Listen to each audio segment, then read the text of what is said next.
여호와를 경외하는 도는 정결하여 영원까지 이르고. 아멘. 본 말씀 시편 19편 9절 말씀, 여호와를 경외하는 도는 정결하여 영원까지 이른다는 제목으로 선포하도록 하겠습니다.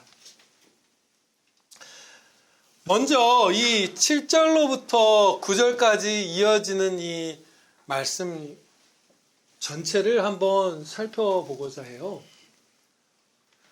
이 7절로부터 9절까지의 말씀은 하나님의 은혜가 점진적으로 쫙 주어지는 그런 모습을 그리고 있어요. 한 부분 한 부분이 독립된 의미를 가진 말씀이면서 동시에 전체가 연결되어 있어요, 순서로. 그래서 먼저 7절 말씀을 보시면 하나님의 말씀은 영혼을 소성시켜 주십니다. 살려주시는 게 제일 먼저야 하는 것이죠. 다른 어떤 은혜보다도 선행되는 은혜인 거예요. 말씀으로 이 죽은 우리를 살려주시는 거예요. 여호와의 율법은 완전하여 영혼을 소성시키며. 그 다음이 뭐죠? 우둔한 자를 지혜롭게 하는 거잖아요. 영적으로 우둔하였던 자를 지혜롭게. 지혜롭다는 것은 무엇이 선하고 유익한지를 알고 또 그것을 향해 살아갈 수 있는 그 의지까지도 주시는 게 지혜를 주시는 거죠. 그냥 지식 정도가 아니라 지혜라는 것은 정말 저와 여러분에게 생명이 되는 길, 하나님을 향한 그 길을 가르쳐 주시고 거기로 나아갈 의지까지도 주시는 게 지혜롭게 하시는 거예요. 이제 살린 자에게 그걸 주셨어요.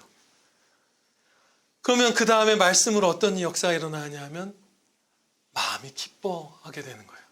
하나님을 향해서 걸어가는 그 지혜를 받았잖아요.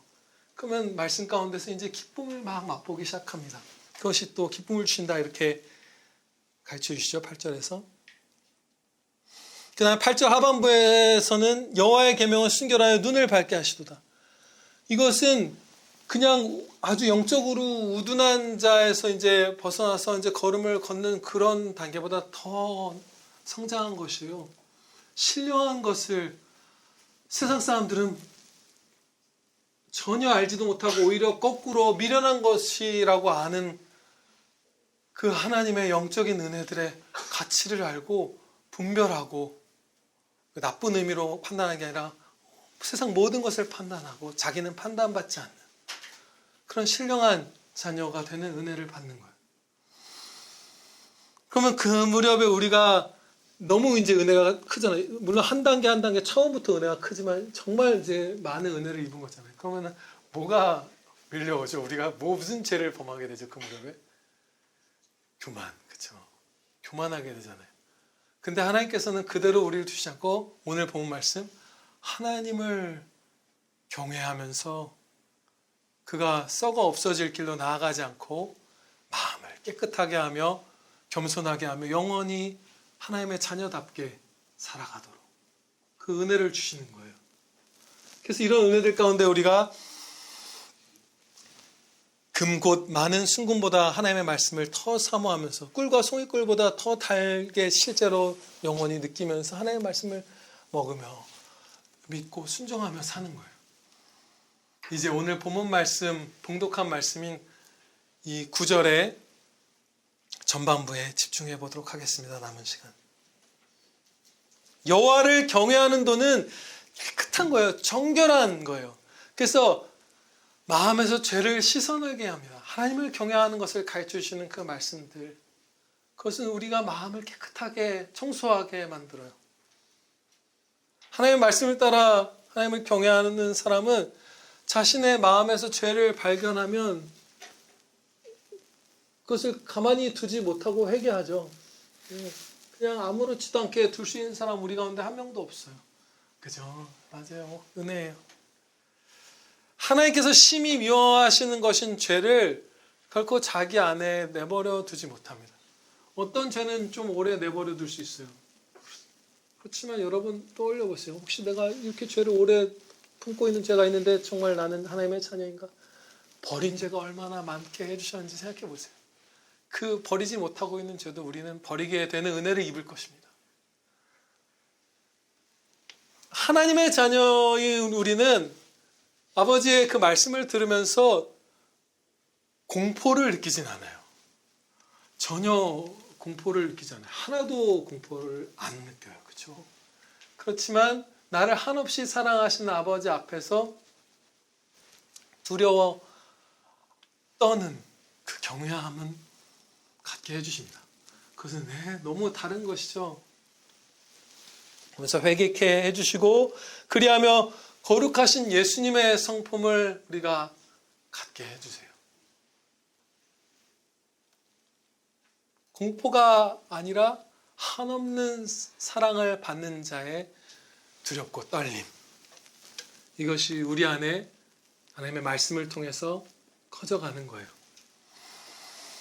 말씀을 통해서 주시죠. 이것은 천국에서도 영원토록 있을 것입니다. 천국에 가면 이제 우리에게 죄도 없는 그런 우리가 영광된 상태로 영혼과 육신이 변화될 것이기 때문에 거기서는 하나님 앞에서 하나도 두렵고 떨림이 없이 뭐 이런 거 없어요. 거기서도 창조주 하나님 아버지 앞에서 만왕의 왕 우리의 구주 앞에서 경거망동하지 않고 두렵고 떨림으로 그런데 평안하게 그런데 안식하며 살아갈 거예요. 나중에 하나님 앞에서 결코 경거망동하지 않을 날이 오면 얼마나 행복할까요? 우리가 그래서 비참하잖아요. 아니 내가 뭔데 감히 하나님의 딸인 아내에게 화를 내지? 그렇죠? 얼마나 경거망동한 거예요. 싸납게 굴지 아이들한테. 그런 게 없어질 거예요. 나중에는. 그렇죠? 정말 행복할 거예요. 아니 내가 그 1만 달란트를 탕감받은 자인데 지금 나한테 이 조금 잘못한 사람을 복수심을 품고 계속 마음속에서 씹어먹는다고 곱씹어서 잘근잘근 미워하고 그런 경거망동함. 네가 십자가 사랑을 받았는데 어디에 나게 있는 내 앞에서 다 보고 있는 내 앞에서 네가 무슨 마음을 품는 거냐. 그렇죠? 우리가 하나님 앞에서 경거망동하지 않게 될 경외하게 될 그날은 정말로 복된 날입니다.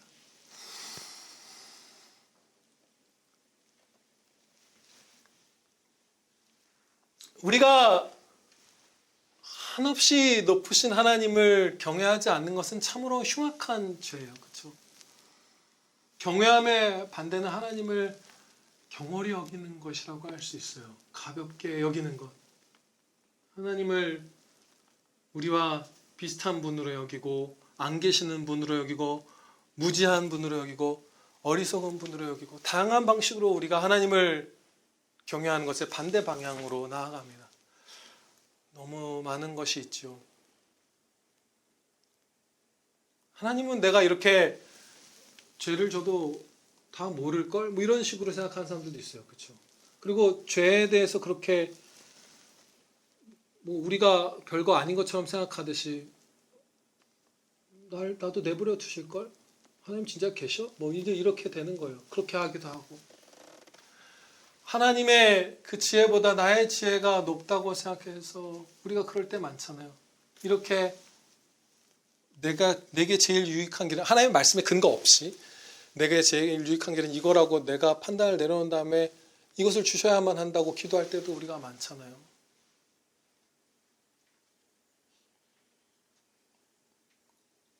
하나님의 영광을 위해서 하나님이 살아계신다면 뭐 이번 경우는 이루어 주셔야만 마땅합니다. 막 이러잖아요. 그걸 우리가 어떻게 알아요? 우리가 어떻게 알아요? 그 경우에 우리가 어떤 게 우리에게 유익할지 우리가 어떻게 알아요? 그렇죠? 전혀 몰라요. 근데 우리가 정해두고 하나님은 우리보다 어리석은 분으로 여기기도 하고, 그렇죠? 하나님 앞에서 아무렇지도 않게 죄를 범하기도 하죠. 저도 여러분도 그러실 때가 있겠죠. 반복해서 죄를 범하고. 그래서 하나님을 가볍게 여기는 그 죄는 참으로 흉악한 거예요. 너무 그 높으신 하나님 앞에서 두려운 거예요. 그렇죠? 그래서 그것을 제거해 주십니다. 하나님을 경홀히 여긴 죄를 굉장히 엄격하게 우리를 그러나 경감된 징계로서 항상 구해 주시는 것 같아요. 다윗이 하나님께 구하였더라면 하나님이 아내도 더 주었을 것이라고 말씀하잖아요. 밧세바를 그렇게 빼앗을 필요가 없었어요.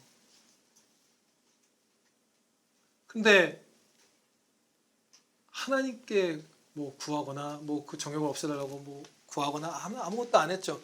그냥 엄청난 힘을 가진 성공한 왕으로서 부하의 아내를 그냥 자기 것 취급해버렸어요. 그런데 그 죄를 징계하실 때 그 나라에 다윗의 가문에 환란을 주시는데 어떤 방편을 쓰셨냐면 다윗이 하나님 앞에서 하나님을 경외했더라면 정말 두렵고 떨림이 정말 온전했더라면 아들 압살롬을 키울 때 그가 잘못된 길로 나갈 때 하나님 앞에 두려워하면서 그가 범죄할까 두려워하면서 꾸짖었을 거예요.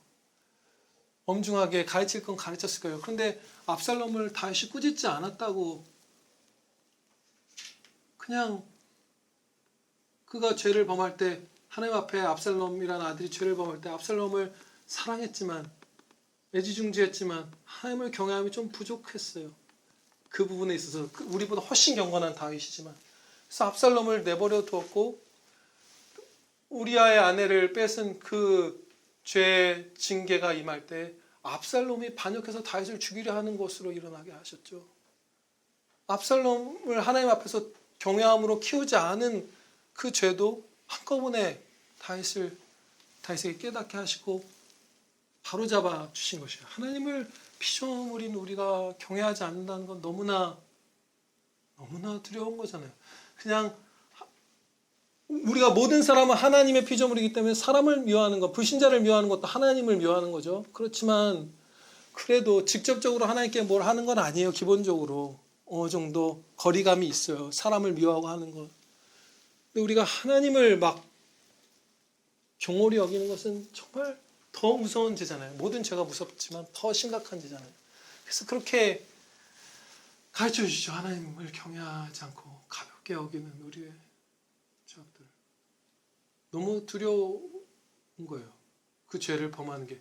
이 땅에서 우리가 징계를 통해서 입을 손해를 두려워하는 것이 아니라 정말 끔찍한 죄를 범하는 거예요. 정말 흉하고 무섭고 그러나 하나님께서 우리를 사랑하시기 때문에 결코 멸망할 일은 없죠. 멸망의 공포는 사랑 안에 없어요. 사랑받기 때문에.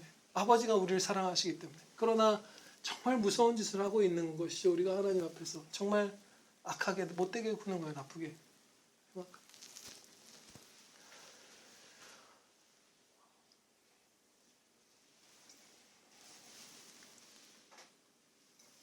이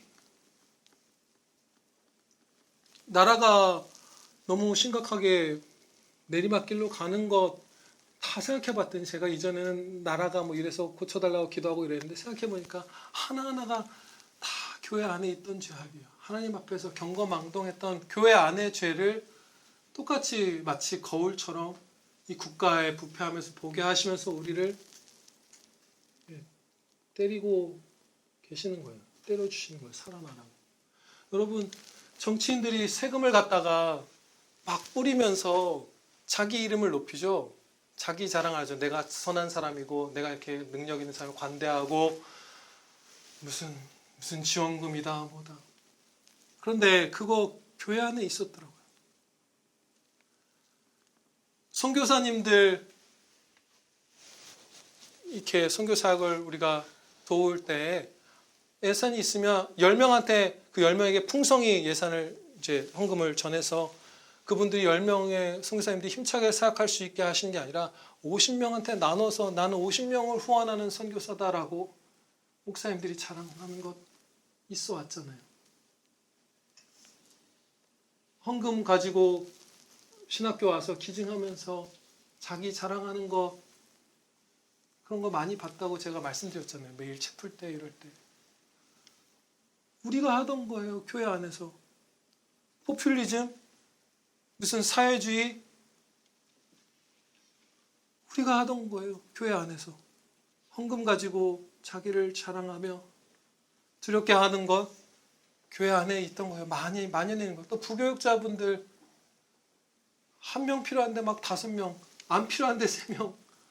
10명 필요한데 50명 데리고 있잖아요. 군단이에요. 운전하는 사람, 뭐 하는 사람. 목사님들이 조금만 교회가 규모가 커지면 그렇게 하잖아요. 필요한가요? 여러분, 만약에 우리가 인원이 2배가 되고 3배가 되면 부교육자가 2명, 3명 더 필요할까요? 우리한테? 안 필요해요. 우리가 1000명이 돼도 한두 명 목사님만 더 있으면 돼요. 아마 그럴 거예요. 많아봤자 1명, 2명. 그리고 정말 신학적으로는 조금 실수하신 것이 있어도 정말 목회 정말 따뜻하게 사랑으로 잘했던 리처드 십스 목사님, 그분이 아마 3,000명 정도 되는 교회를 목양했는데 그 전 성도를 다 신방하고 막 그러면서 사역을 했거든요. 어마어마한 분인데 그 교회 교역자가 부교역자 딱 2명 있었어요. 우리나라에서 성도 3,000명 있는 교회 담임 목사 빼고 2명만 있는 교회가 하나라도 있을까요? 없어요. 그 3,000명이면 한 몇 명이 있을까요? 몇 명은 있을 거예요. 우리 교회만한 데에도 다 전도사님도 한두 명씩 있잖아요. 필요 없어요. 전혀 필요 없어요. 그만큼. 데리고 있는 거예요. 나는 부교육자가 20명이야. 이렇게 되는 거예요. 50명이야. 개척시켜야지 무슨 50명을 데리고 있어. 진짜 이상한 거예요. 정말 무서운 거예요. 헌금 갖고 자기 부하 삼는 거예요. 사람들.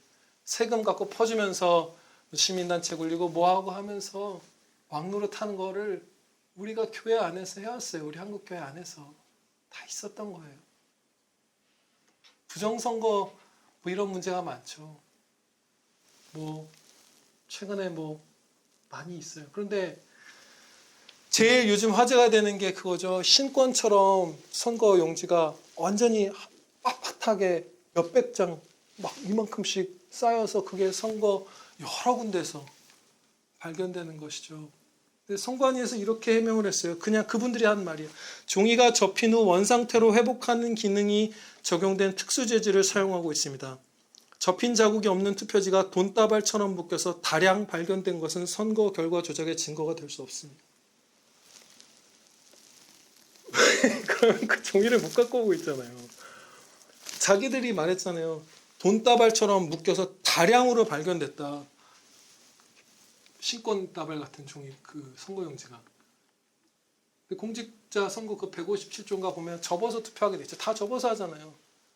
근데 그게 어떻게 거짓이 없으면 원상태로 회복하는 기능이 적용된 특수재질의 종이가 어디 있어요? 그거를 믿는 바보가 어디 있어요? 전한길이라는 분이 요즘 많이 활약하시죠. 그분 말대로 이건 무슨 논쟁할 거리가 아니라 토론할 거리가 아니라 사실을 그냥 받아들이냐 안 받아들이냐의 문제예요. 2장이 붙어서 나온 투표지도 있잖아요. 어떻게 투표지가 2장이 붙어서 나와요? 한 명씩 떼어서 나오는데 그럼 2장을 들고 와서 누가 2장을 실수로 붙어있는 걸 잘못 추적된 걸 줬는데 그걸 그대로 투표한다고요? 노란 종이가 나왔는데 변색됐대요. 투표하고 투표함에 들어있는 종이 햇빛을 쐴 기회도 없는 종이가 어떻게 변색이 돼요? 그리고 펼쳐서 놓지 않으면 종이 전체가 노랗게 될 수가 없잖아요. 묶어서 놓으면 옆이 노랗게 될 수는 있겠죠. 혹시 무슨 이런 등에 세게 빛을 맡으면. 근데 어떻게 골고루 노랗게 구워진 종이가 나요? 그게 햇빛에 발했대요. 빛에 변색됐대요. 이거는 혹시 지금까지 뭐 선거 이거를 음모론이다 이런 언론의 이런 거에 압박을 받아서 안 찾아보셨던 분들은 찾아보시면 논쟁할 거리가 아닌 걸 알 수 있어요. 부정선거는 있었어요. 이거는 하나님 앞에서 정직한 마음으로 있었다고 말할 수밖에 없는 거예요. 부정선거가 있었어요. 우리나라에. 그리고 지금 콩고인가 어디서 와서 시위하고 있는 거 보셨나요? 한국에서 수입한 그리고 한국 사람들이 와서 가르쳐주고 한 그 개표기 이런 걸 썼는데 자기 나라에서 부정선거가 있어서 그거 시위하러 흑인분들 콩고인가 어디서 그분들이 오셔서 우리나라에서 시위하고 있어요. 어마어마한 일이죠. 부정선거는 있었어요. 저는 하나님 앞에서 이걸 100% 확신할 수 있어요. 그런데 지금 하고 싶은 말은 이 나라의 부정선거가 어땠다는 게 아니에요. 교회 안에 있었다는 거예요. 기독교 연합단체 안에서 부정선거가 있었어요.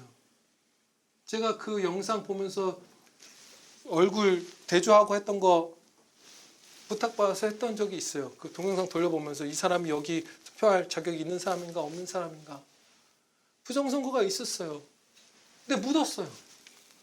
교회들, 지교회들 안에서 부정선거가 얼마나 많은데요. 교회 안에 있었어요. 투표 자격이 없는, 큰 교회는 티가 안 나잖아요. 사람이 많이 와도. 설마 하죠. 그러면 투표하는 날, 장로 투표하는 날 자기 식구들, 딴 교회 다니는 사람들 50명쯤 데려오는 거예요. 그래서 자기가 미는 후보 찍게 하는 거예요. 부정선거죠. 중국인 데려다 찍는 거. 미국에서 불법 체류자들 투표할 수 있게 해줬잖아요. 그냥 신분증을 확인하지 못하는 법. 캘리포니아에서는 신분증을 투표 때 요구하는 것만으로도 요구한 사람이 범법자가 되도록 법을 만들었잖아요. 그래서 신분증을 요구할 수 있는 주, 확인하는 주에서는 다 공화당이 이겼고, 신분증을 확인하지 못하는 주에서는 다 민주당이 이겼어요. 민주당에서 발의한 거예요. 신분증 확인 못하게 한다. 그 말이 되네. 선거할 때 신분증을 확인 못하게 한다. 근데 불법 체류자들 이런 사람들이 투표하다가 영상에 찍히고 막 그랬어요. 부정선거가 있는 거예요, 실제로. 당선된 분들이 얘기하는 거잖아요. 트럼프 대통령도 부정선거를 잡겠다. 윤석열 대통령도 부정선거를 잡겠다. 욕을 미친 듯이 먹어도 떨어진 사람이 하는 게 아니에요, 지금. 진짜 있는 사람들이 양심으로 목숨을 걸고 하는 거예요. 정말 있어요. 논쟁의 거리가 아니에요. 사실을 믿느냐, 받아들이냐, 안 받아들이냐의 문제예요. 근데 그게 교회 안에 있었다는 거예요. 어느 경쟁자 해외에 갔을 때 급하게 회의 소집해서 투표해버리고. 뭐하고 이 방식 저 방식. 제가 들은 것만 해도 한 4-5개 있는 것 같아요. 교회 안에서 부정선거하는 방법이.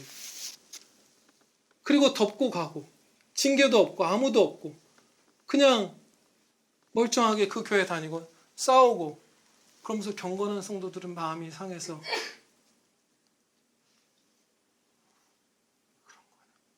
몇 년씩 교회를 떠나고. 그러니까 이 나라가 이 지경이 돼서 우리가 이제 좀 정신을 차린 거예요. 저도 처음엔 나라만 이상한 줄 알았어요. 한국 교회 죄를 회개하지만 그대로 다 우리 안에 있었구나라는 거는 불과 얼마 전에 깨닫게 되었어요. 그냥 우리의 죄예요, 다. 우리가 하나님 앞에서 경거망동했던 거예요. 하나님을 가볍게 여기면서 교회에서 성도들이 기도하고 시작한 그 거룩한 총회에서 부정선거를 해버렸던 거예요. 교회 지도자를 뽑는 자리에서, 목사, 장로를 뽑는 자리에서 부정선거를 해버렸던 거예요. 그래서 이 지경이 된 거예요. 이 징계를 우리가 받는 거예요. 다윗에게 철저하게 압살롬을 통해서 그가 하나님을 경홀히 여겼던 것을 징계하였던 것처럼 우리가 우리의 죄를 직시할 수밖에 없게 그런 방식으로 우리를 징계하시는 거예요. 그러면 이제 우리를 볼게요. 각자를. 무슨 우리 교회 부정선거 아직 없었어요. 제가 천국 간 다음에도 없기를 바라요, 이 교회. 우리 교회에서 뭐 그런 거 없었네요. 무슨 헌금 가지고 사람들 앞에 막 자랑하고 이런 거 없었네요. 근데 여러분 무서운 거 아세요? 제가 2분 저희 동기 선교사님들 추천해서 교회 결정으로 지원하잖아요. 우리가 우쭐대는 마음 스쳐요. 그래서 제가 금방 회개했어요. 고맙다는 말 듣고 싶고 평생 그런 거 못 보고 자랐는데 이 교회에서 그래도 그렇게 쉽게 우리가 하나님 앞에서 경거망동해요. 제가 여러분보다 결코 덜 치열하게 연단받지 않았거든요. 여러분들도 비슷하실걸요. 하나님 앞에서 경외함 없이 굴 때 많으실걸요. 두려운 거예요. 그렇죠?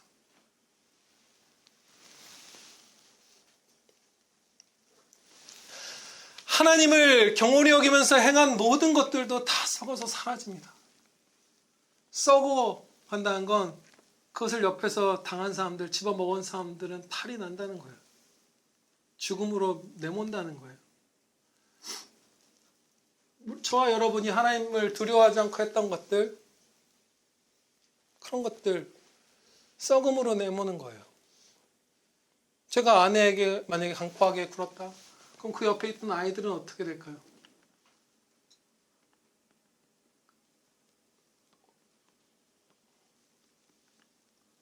그 영향을 받는 거예요. 그렇죠? 자기가 자기 아내를 만날 때, 여자친구 사귀었을 때 아빠가 제일 못되게 굴었던 그 순간을 담지 않기를 기도할 뿐인 거예요.